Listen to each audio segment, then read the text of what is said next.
Right now from today's TMJ4. This is Live at 10.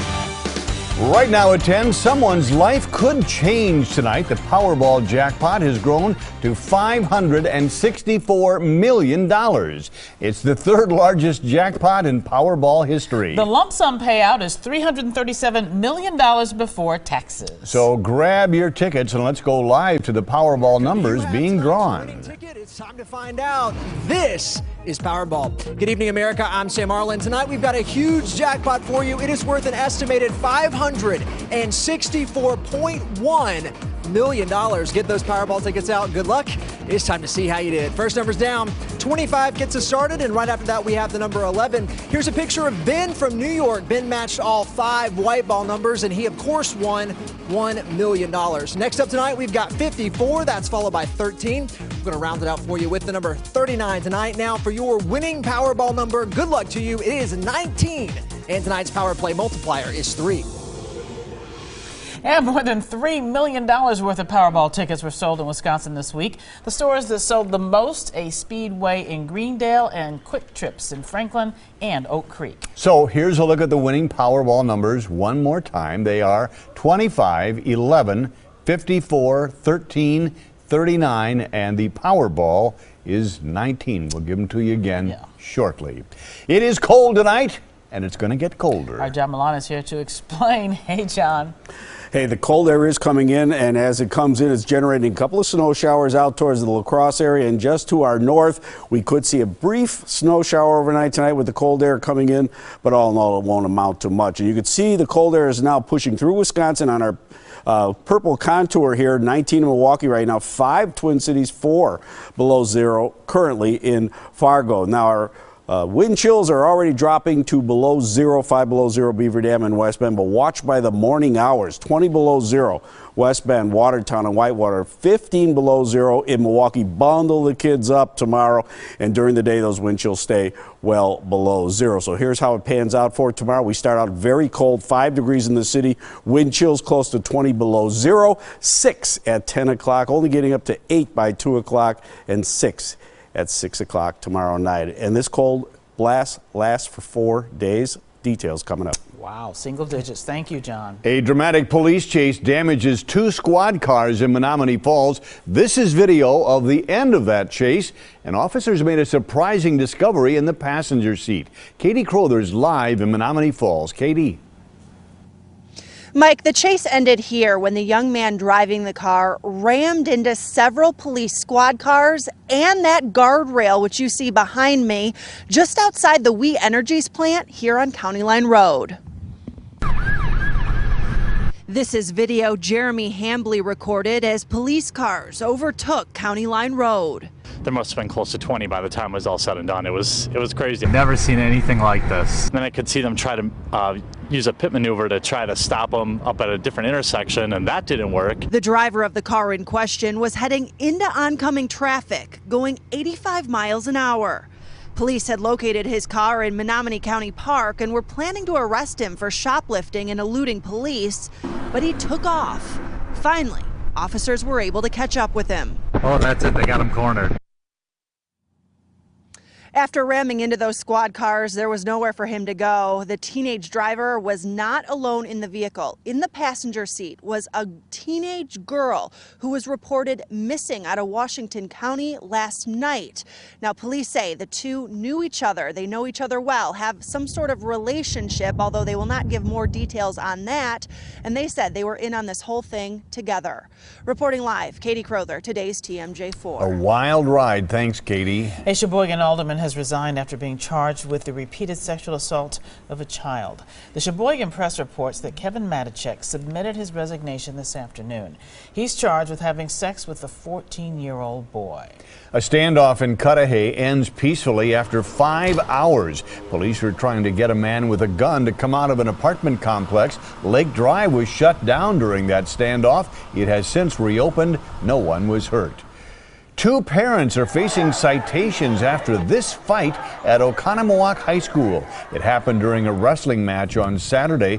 57-year-old Kevin Roberts of Milwaukee and 51-year-old Sandra Moser of West Bend are both facing $500 fines. The police report says she hit him first and then he hit her back. Security changes are on the way after a woman is attacked at a Pick and Save grocery store. Shannon Sims talked to the victim. Shannon is live at 56th and Capitol. Shannon. Carol, that attack happened right here behind me in this parking lot. Now the victim, out of respect, we are not going to show her identity as she is still fearful that the two men that approached her may find her. It happened so fast. The victim is still shaken after grocery shopping at Midtown Pick and Save. It was 6:30 at night when she was robbed at gunpoint. The two gentlemen walked up on me and said, you know, they didn't want to have to shoot me. There was nothing I could do with the two of them right there, so I complied. When police went to review the video from the parking lot, investigators found the footage out of focus and unusable. Lighting on the property was also a concern. I go places and it's lit up like it's daylight, like the sun is out. I'm holding everyone accountable for this, you know, and accountable for the future of the property. And she is not the only one concerned for her safety while shopping at Midtown Center. Each and every one of the businesses in Midtown must step up and own up to a responsibility of what happens outside your doors. Residents came out in numbers to voice their discontent to the managers of Pick and Save and the property manager. Both businesses now vowing to take immediate action. We've decided to upgrade to a higher technology camera or cameras. We're actually going to get a better field of view on the cameras. We're going to add another camera, so we'll have 4 cameras to cover the outside area. And now back here live, the property manager also said tonight that he will make sure that the lights you see out right here at the entrance into Midtown are on. And Joe Davis said he will make sure he will follow up with both Pick and Save and the property manager to make sure that their promises are kept. Reporting live, Shannon Sims, today's TMJ4. Yeah, thank goodness changes are being planned, Shannon. Thank you. A Hollywood DJ is causing controversy at Arrowhead High School in Heartland.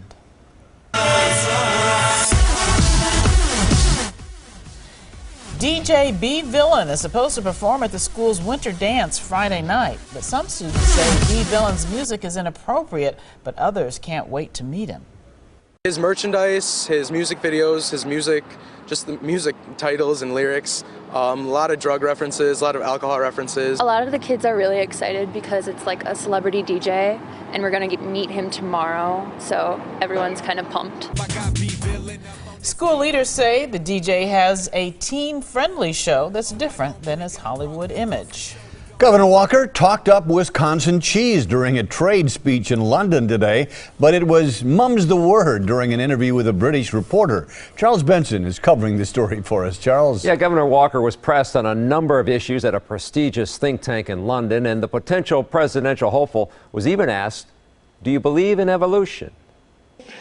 For me, I'm gonna punt on that one as well. No. That does you really? Governor Walker's response even surprised the BBC's reporter. Any British politician, right or left wing, would laugh and say, yes, of course evolution's true. But to me, I said it's just one of those where I'm here to talk about trade. But Marquette Law School polling expert Charles Franklin wasn't all that surprised with Walker's response. He's not alone within the Republican Party in having to talk to this issue both with the mind of Republican primary voters whose views are somewhat different from that of general election voters. On several foreign policy questions, Walker's response was similar. I should get my iPod out and just hit the same answer each time, right? Walker says he had opinions. He just didn't think it was the right setting to talk about them. For being old-fashioned and having respect for the president, I just don't think you talk about foreign policy when you're on foreign soil. The Republican governor's resume is thin on foreign policy, but again, Franklin says Walker's not alone. I think the broader context here is the governor's not yet comfortable talking about foreign policy issues, and you don't want to make a mistake this early in the campaign. Now, after the event, Walker tweeted his position on evolution, saying both science and my faith dictate my belief that we are created by God. That was his quote. Walker's trade trip ends tomorrow. Mike and Carol. Some interesting responses there. Thanks, Charles. President Obama laid out his proposal to fight ISIS terrorists. The president wants to put U.S. troops on the ground to target ISIS leaders. He says there will be a 3-year time limit and no geographic limitations. It is not the authorization of another ground war, like Afghanistan or Iraq. The president's point is that he wants to dismantle and destroy ISIS. I haven't seen a strategy yet that I think will accomplish that. This comes after a 4th American was killed by ISIS in Syria. 2 Oak Creek police officers received the Medal of Valor today for their heroic actions during the Sikh Temple massacre. Officer Sam Lenda and Lieutenant Brian Murphy were honored in Washington, D.C. today. Lieutenant Murphy was shot more than a dozen times, and Officer Lenda took down the gunman. Unaware of whether there were additional suspects, Officer Lenda drove to the location of the shot and determined that the suspect was dead. He sent the other officers to Lieutenant Murphy, who, though wounded, waved them off and directed them to help those in the temple. The gunman killed 6 people and then killed himself. Big changes coming to the Grand Avenue Mall in downtown Milwaukee. The Journal Sentinel reports Office Depot Office Max is closing at the end of the month. The Business Journal reports the mall is negotiating with another national chain that may lease 30,000 square feet at that mall. A setback for the Brewers before the season has even started. Lance Allen is here to tell us about an injury for Jonathan Lucroy. Lance. Well, Jake, I guess the silver lining is better now than in the middle of the year, but still Jonathan Lucroy out for any amount of time. Not great for the Brewers' development. Jonathan Lucroy will miss 4 to 6 weeks because of a strain in his right hamstring, which means he is likely to miss all of spring training. Brewers brass still thinks he'll be ready for the season opener April 6th against the Colorado Rockies. In sports, another sign that spring is not that far away, really. That's in 15 minutes, Mike and Carol. Yeah, tough to have an all-star sideline. Well, a lie on the internet wreaking havoc on a Kenosha County woman. Coming up, what the Post said and why police have been called more than 50 times. Plus 76 years of wedded bliss. This Wisconsin couple offers up some love advice. And next, stripped of their Little League title. Officials say the Chicago team broke the rules. Heartbreak for the 2014 Little League champions in Chicago. Jackie Robinson West is accused of cheating by having players who did not qualify because of residency requirements. Me and my teammates, we work hard all year long, and we went down there to play baseball, and we weren't involved in anything that could have caused us to be stripped of our championship. The championship now belongs to a team in Las Vegas. Breaking news from New York City. Longtime 60 Minutes correspondent Bob Simon was killed in a car accident tonight. Police say a town car he was a passenger in hit another car. Simon was 73 years old. NBC News has removed the name Brian Williams from the title of its nightly newscast. Williams has been suspended for 6 months without pay for lying about his coverage of the war in Iraq. Lester Holt is filling in on what is now called simply the NBC Nightly News. It's not clear if the name will return and if or when Williams will be back. A Kenosha woman is being threatened after a fake post online. Somebody said Lisa Edwards was neglecting her horses. When police went to check it out, they found the horses were healthy. But more than 50 people have called the sheriff's department complaining that the horses were in bad shape. And 99% of them, when they called here and we explained, we sent the vet, they have blankets, they're fed, it's all being taken care of. They said, oh, that's not what the internet said. Harassment and stalking someone over false allegations can really affect their personal life. And people should get the facts before they make accusations. Investigators are still trying to figure out who made that initial false post. The village administrator in Hortonville has been arrested for possessing child pornography. 60-year-old Patrick Vale is in the Outagamie County Jail. He's facing 16 charges. Vale has now resigned from his position in Hortonville. Free drug testing kits are now available in Racine County. They help parents find out if their kids are using drugs. The kits are free and available at the Racine County Sheriff's Department. Well, a Wisconsin couple celebrated their 76th wedding anniversary in Arena, west of Madison today. Donald and Veronica Harrop got married February 11th, 1939. They have advice for keeping your marriage strong. Well, we believe in the Lord, go to church, pray a lot. We still love each other. Oh, how sweet. The couple says they met on the dance floor and they still like to boogie. Congratulations to them. Wonderful is that? 76 years. Wow. Well, hug your honey extra tight tonight because it's going to be cold on Valentine's Day. John Milan has more on a bone-chilling forecast, John. Yeah, might as well, since you brought it up, Carol. Let's start with the weekend, which is Valentine's Day Saturday. Our high is 10 degrees, but overnight we will see temperatures drop to about 6 below zero and wind chills into Sunday morning up to down to 30 degrees below zero. So it's going to be a very bitterly cold weekend coming up. And our temperatures right now are starting to drop rapidly as the winds have picked up.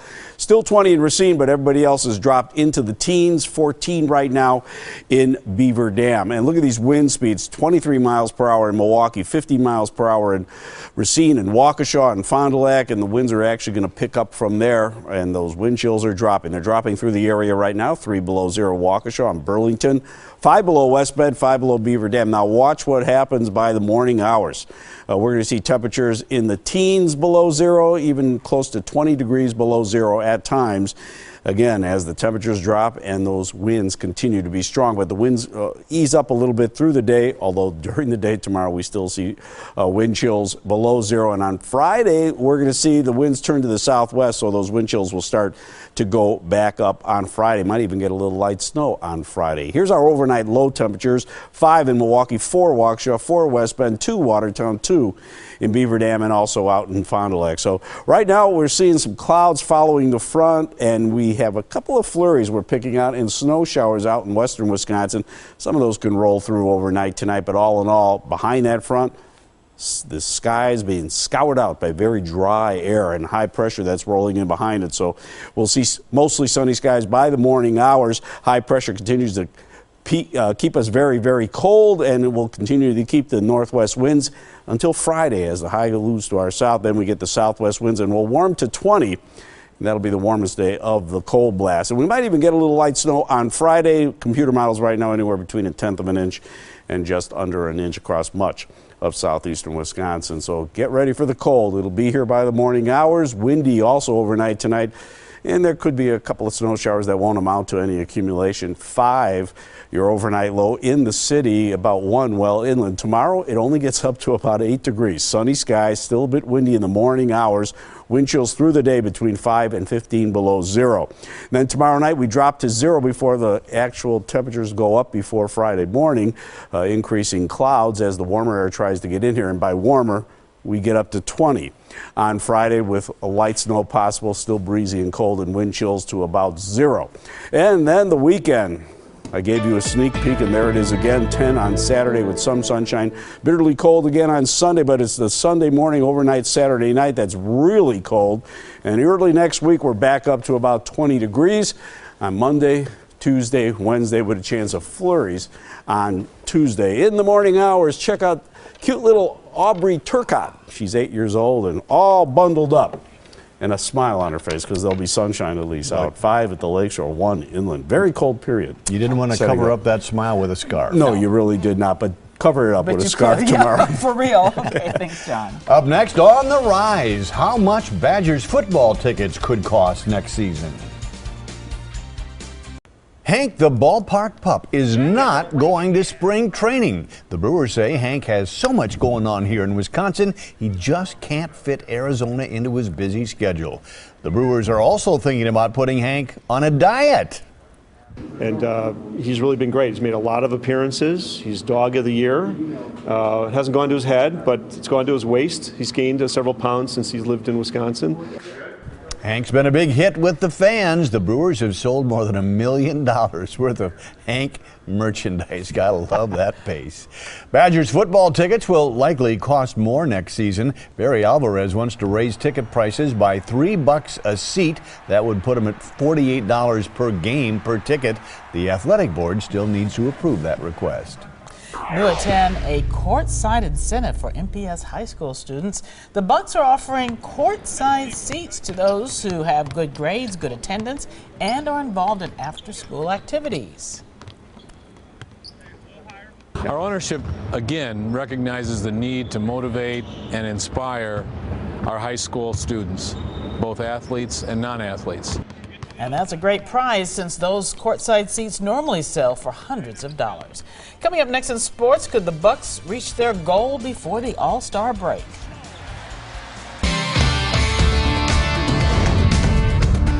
Last year, the Bucks won a franchise-low 15 games. This season, in the final game before the All-Star break, the team with a chance to already double that, 30 if they crown the Kings tonight.